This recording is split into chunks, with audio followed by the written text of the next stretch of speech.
The Acurit technical drawing pens are a really great tool for the artist that's trying to get some fine line detail work, that doesn't want to fuss with the needle nibbed technical pens of the past. This is a way that you can still get some accuracy, some really great accuracy, and do fine detail work, and it's just all self-contained in a nice little pen.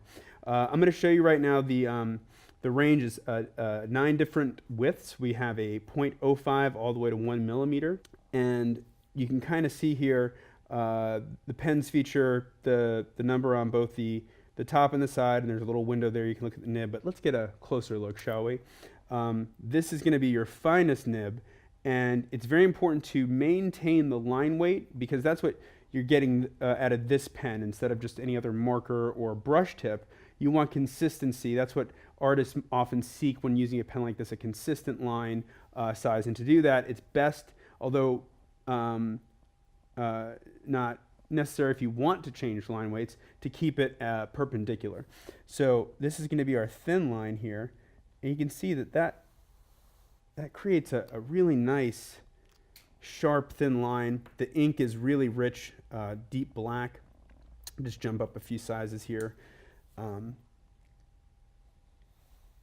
we're also looking for consistency in the line weight. That's an important thing. Not consistency in the fact that I can't draw a straight line, and really, technically, I can take a ruler to anybody's work, and if you can draw a straight line, it might be a Guinness Book of World Records things.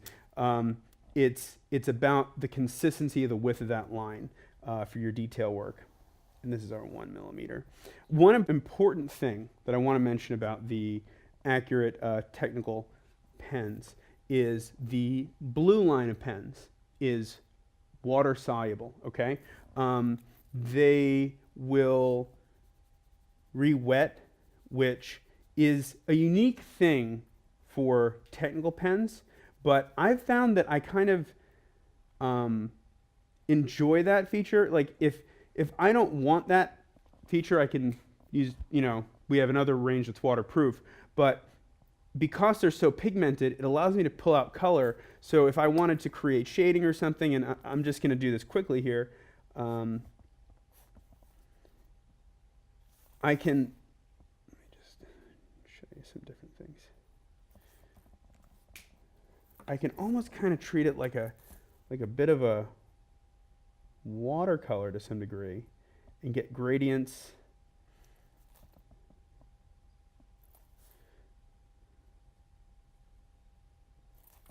So you kind of get the idea.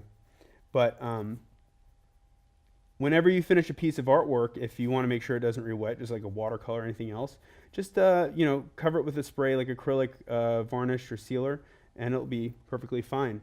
I often like experimenting with tools. I think that a lot of artists are experimenters by nature. So if you want to give these a try, I will say that they are fantastic in terms of the deep richness of the black ink and all those nib sizes. Wonderful tool to try.